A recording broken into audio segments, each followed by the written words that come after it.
শ্রোতা বন্ধু, আমরা ধন্যবাদ দিই যে তোমরা আমাদের প্রোগ্রাম নিয়মিত প্রতি রবিবার শুনছ এবং আমাদের প্রশ্নের উত্তর পাঠাচ্ছ। গত সপ্তাহে আমাদের যে প্রোগ্রাম ছিল তাতে 3 জন সঠিক উত্তরদাতা, তাদের নাম ঘোষণা করব। বাকি যারা উত্তর ভুল হয়েছে তাদের নাম আমরা ঘোষণা করছি না। তোমরাও চেষ্টা করো সামনের বারে সুন্দরভাবে সঠিক উত্তর লিখে পাঠাবার জন্য। রতন কুমার পাল দৌলতপুর থেকে, দ্বিতীয় লক্ষ্মীকান্ত খাড়া উলবেড়িয়া, তরুণ মৈত্র ইসলামপুর এবং মনীষা রায় কুচবিহার। এই কজনের উত্তর সঠিক হয়েছে, তোমাদের ধন্যবাদ। আর সামনের দিনে তোমরা এইভাবে লিখে যাও। আরও 1 মাস পরে আমরা তোমাদের জন্য ট্রফি রেখেছি, সেই ট্রফি আমরা পাঠিয়ে দেবো তোমাদের যে ঠিকানা আছে সেই ঠিকানা। আর শ্রোতা বন্ধু, আমরা আজকে অন্য জায়গায় এসেছি, কলকাতা থেকে সুদূর সুন্দরবন অঞ্চলে। তাই আমাদের সেটআপ আজকের একটু অন্যরকম। আর এই সুন্দরবন অঞ্চল থেকেই আমরা আজকের তোমাদের জন্য অনুষ্ঠান সম্প্রসারিত করছি। আশা করি তোমাদের ভালো লাগবে। আজকের তোমরা বিশেষ স্পেশাল অ্যাকশন সং দেখবে, আর তারপর দীপালি মণ্ডল আসবে ঈশ্বরের বাক্য প্রচার করতে এবং ব্যাখ্যা করতে। তাই আমাদের অনুষ্ঠান শুরু করার আগে চলো আমরা প্রার্থনা করি। বন্ধু যিশু, আমরা ধন্যবাদ দিই যে তুমি আমাদের বিগত 1 সপ্তাহ সুন্দরভাবে সুরক্ষা করেছিলে, সমস্ত রকম বিপদ আপদ থেকে রক্ষা করে আমাদের যা কিছু প্রয়োজন ছিল সমস্ত কিছু দিয়ে প্রতিপালন করে আবার এই আহ্বান বাইবেল ক্লাবে আসবার সুযোগ করে দিয়েছ। আমাদের শ্রোতা বন্ধুরা, তাদেরকেও তুমি ভালো রেখেছো, সুস্থ রেখেছো, তার জন্য আমরা তোমার ধন্যবাদ করি।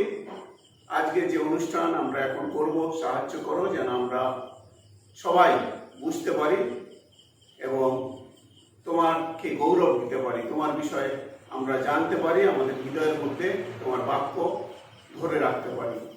প্রভু, আমাদের সঙ্গে থাকো এবং আমাদেরকে আশীর্বাদ করো। এই প্রার্থনা প্রভু যিশু তোমার নামে চাই, আমেন। এইবার স্তুতি এবং ফ্লোরা আসবে, তারা বিশেষ একটা অ্যাকশন সং আজকে তোমাদের জন্য প্রস্তুত করেছে, তারা সেইটা আজকে করে দেখাবে। দীপ্তির সন্তান আমরা সকলে, ছুটে এসো ভাই বোন আধার পেলে, ছুটে এসো প্রেমের আলো জেলে, প্রেমের আলো জেলে। দীপ্তির সন্তান আমরা সকলে, ছুটে এসো ভাই বোন আধার পেলে, ছুটে এসো প্রেমের আলো জেলে, প্রেমের আলো জেলে। দূর দিগন্তে আলো যেমন, আমাদের যৌবন রাখবো তেমন। দূর দিগন্তের আলো যেমন, আমাদের যৌবন রাখবো তেমন। খ্রিস্টের জ্যোতি হৃদয় মাঝে আমরা রাখবো জেলে, খ্রিস্টের জ্যোতি হৃদয় মাঝে আমরা রাখবো জেলে। দীপ্তির সন্তান আমরা সকলে, ছুটে এসো ভাই বোন আধার পেলে, ছুটে এসো প্রেমের আলো জেলে, প্রেমের আলো জেলে। মানবের মুক্তির বার্তা, খ্রিস্টের মহান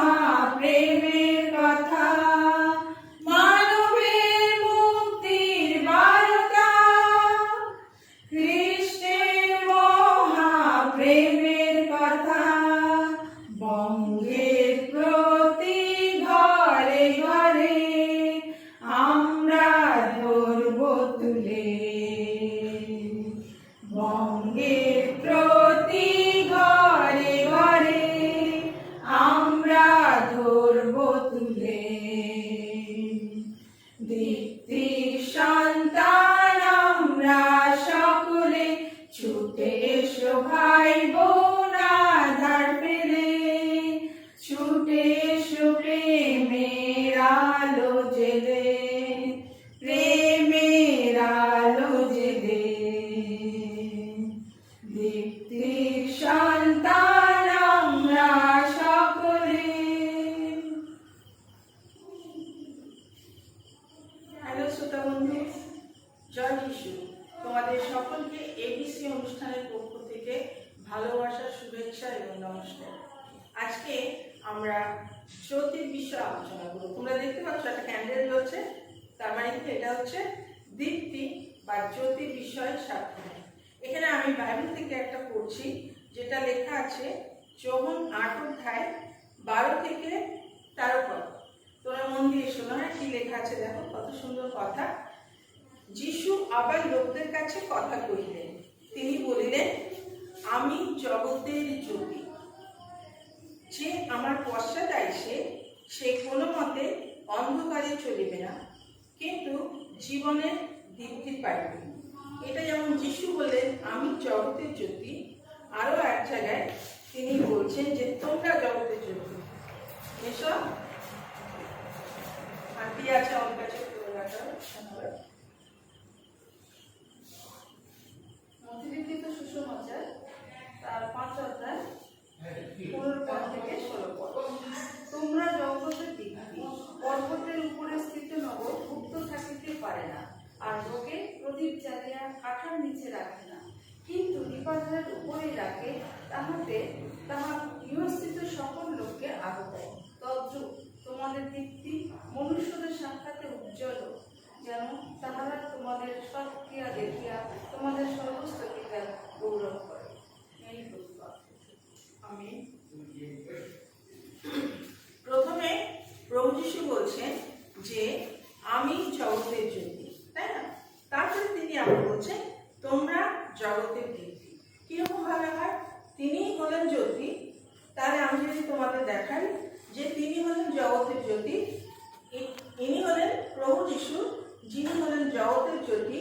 এবার আমি জ্যোতির সন্তান, তোমরা জগতের জ্যোতি। কিভাবে তা সম্ভব?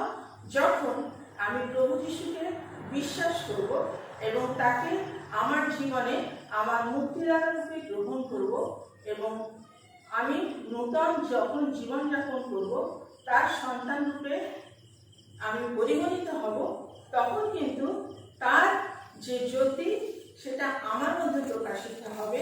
আর এই জ্যোতি যেটা আমার জীবনে রয়েছে, সেই জ্যোতি আমি আবার অন্যদের কাছে প্রকাশ করব। তাই জন্য প্রভু যিশু কি বলছে যে তোমরা জগতের দীপ্তি।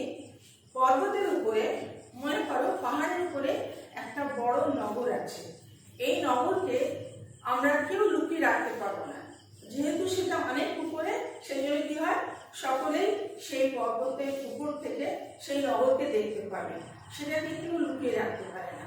ঠিক সেরকম প্রদীপ জ্বালিয়ে আমি যদি কাঠার নিচে রাখি, হ্যাঁ, তাহলে কি হবে না, সেটাও কিন্তু দীপ্তি দেবে না, সেটা অন্ধকার হয়ে যাবে কাঠার নিচে রাখলে। তাহলে প্রদীপ সবসময় কি হয়, বাইরে লেখা রয়েছে দীপাধার। দীপাধার মানে উপরে রাখা হবে, যেন এই দীপ্তিটা সকলে দেখতে পায়। সেই জন্য তিনি বলছেন যে এরকমই দীপ্তি তোমরা দীপ্তিমতী হও, আর যেন তোমাদের এই দীপ্তি উজ্জ্বল হয়, আর যেন তোমাদের সব ক্রিয়া দেখে তোমাদের সর্বস্ত পিতার গৌরব করে। তাহলে আমরা দেখলাম যে আমরা হলাম জগতের জ্যোতি। কারা আমরা জগতের জ্যোতি? যারা আমরা যিশুকে বিশ্বাস করি, যিশুকে ভালোবাসি, যিশুকে ত্রাণকর্তা বলে গ্রহণ করেছি, তারাই কিন্তু এই জ্যোতি, যিশুর জ্যোতি থেকে আমাদের মধ্যে সেই জ্যোতি এসেছে। এবং আমরা হচ্ছি তারাই যারা আমরা বিশ্বাসী, যিশুকে ভালোবাসি। এখন কথা হচ্ছে যে এই যে জ্যোতি, জ্যোতি যদি উল্টো দিকটা আমরা দেখি, মানে জ্যোতির অপোজিট, লাইটের অপোজিট কি? জ্যোতির অপোজিট কি? অন্ধকার, ডার্কনেস, তাই তো? তাহলে অন্ধকার, অন্ধকার কোনগুলোকে বলছি? অন্ধকার মানে কি? যেখানে আলো নেই। এখন যদি আমি এই বাতি নিভিয়ে দিই, ঘরের লাইট অফ করে দিই, তাহলে কি হবে? পুরোপুরি ঘরটা অন্ধকার হয়ে যাবে না? সেই জন্য অন্ধকার বলছে, অন্ধকারকে বলা হচ্ছে, সিম্বলাইজ করা হয়েছে বা অন্ধকারের প্রকৃতিকে বলা হচ্ছে কি, যে এটা হচ্ছে কি অজ্ঞানতা। অজ্ঞানতা মানে আমার যখন জ্ঞান নেই, আমি যখন কোনো কথা বুঝি না, সেটাকে বলছি কি অজ্ঞানতা।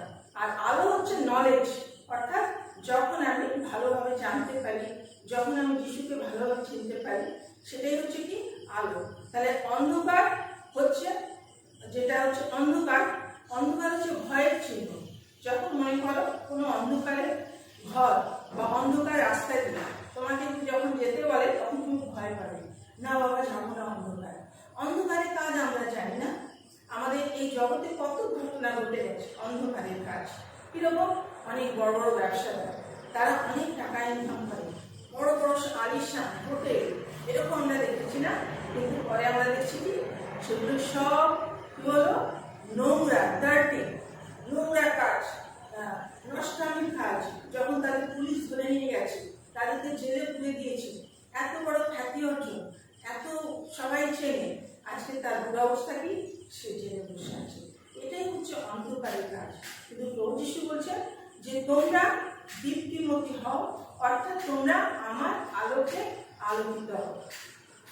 তাহলে অন্ধকারের কাজ কি, এখানে আমি যদি বার করি তোমাদের কাছে আরো স্পষ্ট হবে। আমি একটা জায়গায় পড়বো, অন্ধকারের কাজ আর আলোর কাজ, দুটো কাজের মধ্যে কত তফাৎ আছে। দেখো এখানে বলছে অন্ধকারের কাজ কোনগুলো?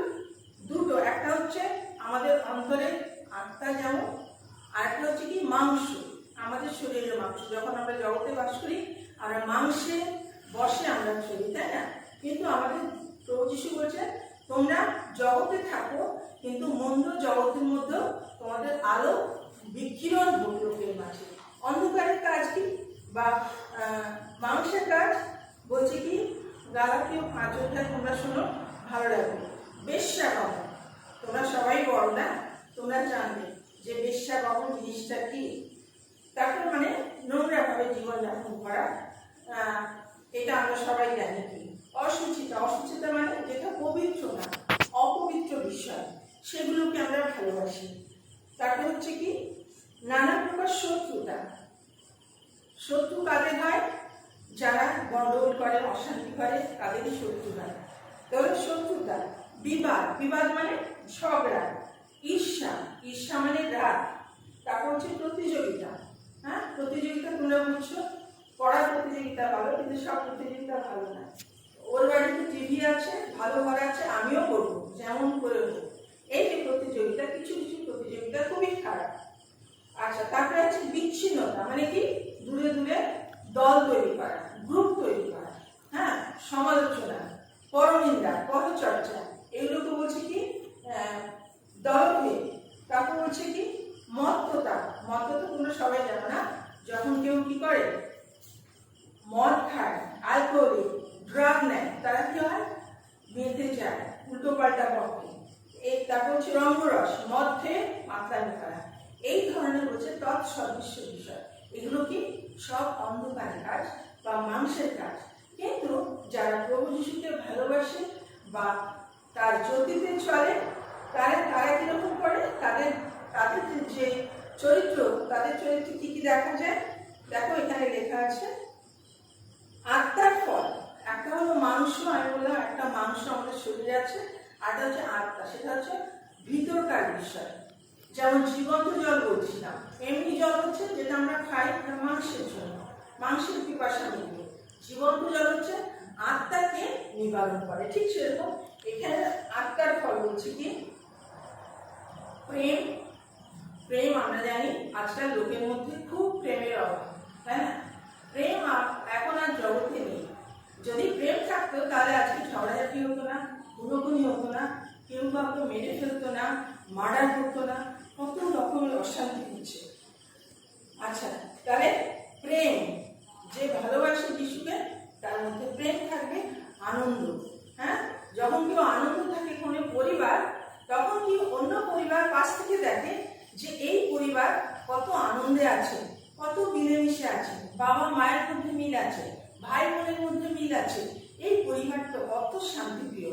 যখন অন্যেরা দেখবে, অর্থাৎ তখন কি হয় না, যিশুর যে আলো, সেই আলোটা কি হয়, বিকিরণ হয় এই পরিবারের মধ্যে দিয়ে, তখন অন্যরাও সেটা জানতে পারে যিশুর নাম, যে এরা হচ্ছে যিশুকে ভালোবাসে। তারপরে কি শান্তি, শান্তির বড়ই অভাব, তাই না? শান্তি কোনো বলবো, আমি তো বলবো শান্তির মানে খুব অভাব। কি কারণে না, অনেক টাকা পয়সা ঘর বাড়ি থেকেও মানুষ শান্তি পায় না। শেষ মৃত্যু যে কত দুঃখের, এরকম অনেক ঘটনা আমাদের চোখের সামনে ঘটে গেছে। তাকে কি দীর্ঘ সহিষ্ণুতা, দীর্ঘ সহিষ্ণুতা নিশ্চয়ই তোমরা বুঝতে পারছো। মনে করো তোমাকে খুব গালাগাল করছে, তোমার নামে মিথ্যা অপবাদ দিয়েছে, তোমাকে খুব খারাপ ভাবে নিন্দা করেছে, লোকের সামনে অপমান করেছে, কিন্তু তুমি চুপ করে আছো আর ভাবছো যে ঠিক আছে বলুন, একদিন কিন্তু সবাই বুঝতে পারবে যে এই লোকটা ভুল করেছে। এইটাকে বলে দীর্ঘ সহিষ্ণুতা। এটা খুবই কষ্টকর, তাই না? কিন্তু এখানে বলছে যারা আত্মার ফল যাদের মধ্যে থাকে, অর্থাৎ যাদের মধ্যে যিশুর ভালোবাসা থাকে, তারা দীর্ঘ সহিষ্ণু হয়। তারপরে কি আছে? মঙ্গল ভাব, আমি অন্যের জন্য মঙ্গল কামনা করব। অন্যকে ভালোবাসা, অন্যের সম্পত্তি দেখে হিংসা না করা, তাকে বাহবা দেওয়া বা তাকে আরো ভালোবাসা, এইগুলো কিন্তু খুব ভালো ভালো গুণ যেগুলো আমাদের মধ্যে থাকার খুব দরকার আছে। বিশ্বস্ততা, মৃদুতা, ইন্দ্রিয় দমন। মৃদুতা মানে আমার জীবন হবে কি নতনম্র, পোলাইট থাকবে, আর কথা বলার মধ্যে ভদ্রতা থাকবে, এটা ঈশ্বর আশা করেন তার লোকদের মধ্যে। ইন্দ্রিয় দমন আমরা সবাই বুঝি না, চোখ, কান, নাক, আমাদের মাংস, এগুলোকে যদি আমরা দমন করতে পারি, চোখ যেটা খারাপ জিনিস সেটা আমি দেখবো না, হাত যদি ভালো কাজ করবো, মন্দ কাজ করবো না, মুখ আমি ভালো কথা বলবো, আমি খারাপ কথা বলবো না, যতই হোক আমি খারাপ কথা বলবোই না, এইভাবে যদি আমরা বসে রাখতে পারি, সেটাই হচ্ছে ইন্দ্রিয় দমন। তাহলে আজকে আমরা শিখলাম যে কিভাবে ঈশ্বরের আলোকে আমরা আলোকিত করতে পারি, ভালো ভালো গুণ আমাদের জীবনে থাকা, সৎভাবে জীবনযাপন করা, আর সেটাই হচ্ছে কি না ঈশ্বরের আলোয় আলোকিত হয়ে জীবনযাপন করা। নিশ্চয়ই তোমরা বুঝতে পেরেছ। আজকে আমি তোমাদেরকে একটা প্রশ্ন রাখবো যে আলো এবং অন্ধকারের কাজগুলো তোমরা বর্ণনা করো। আলোর কি কাজ, অর্থাৎ আত্মার যে ফল সেটাই হচ্ছে আলো, আর মাংসের ফল অর্থাৎ অন্ধকারের ফল কি তা তোমরা লিখে পাঠাও। আত্মার ফল এবং মাংসের ফল তোমরা লিখে খুব তাড়াতাড়ি পাঠিয়ে দাও, কেমন? তাহলে আজকে আমরা এখানেই অনুষ্ঠান শেষ করি। এসো আজকে আমরা প্রার্থনা দিয়ে আমাদের অনুষ্ঠান শেষ করব। প্রিয় যিশু, তোমাকে ধন্যবাদ দিই যে তুমি আমাদের শিখিয়েছ কিভাবে আমরা আলোর পথে চলবো, কারণ তুমি নিজে বলেছ আমি জ্যোতি এবং তোমরাও জ্যোতির সন্তান। তবু আমাদেরকে সেই ভালো গুণগুলো দাও যেন আমরা জ্যোতির সন্তান হতে পারি। আমাদের যে খারাপ গুণ তা দূর করে দাও প্রভু। আমাদের মনে তুমি নতুন একটা পরিবর্তন আনো, আমাদের জীবনে একটা নূতন ভূমিকা দাও যেন তুমি আমার জীবন পাল্টে যায়। ও প্রভু দয়া করো, আমাদের দর্শক বন্ধু যারা এখন শুনছে তাদের তুমি আশীর্বাদ করো। আরো প্রভু যারা বন্ধু বান্ধব আত্মীয় প্রয়োজন রয়েছে প্রত্যেকের সাহায্য করো। এই জগতের যে নোংরা মন্দ ভাব তা তুমি দূর করো প্রভু। আমাদের এই ক্ষুদ্র প্রচেষ্টার মধ্যে দিয়ে আমাদের যত দর্শক বন্ধু আছে যেন তারা সুন্দরভাবে জীবনযাপন করে এবং অন্যকেও প্রভু তোমার আলো বিকিরণ করতে পারে, তাদের জীবনের মধ্যে সাহায্য করো। আমাদের এই সকালে প্রত্যেকে সুস্থ দেহে রাখো এবং তোমার আশীর্বাদে তুমি পরিপূর্ণ করো। এই প্রার্থনা প্রতিষ্ঠিত তোমার নামে। আমিন।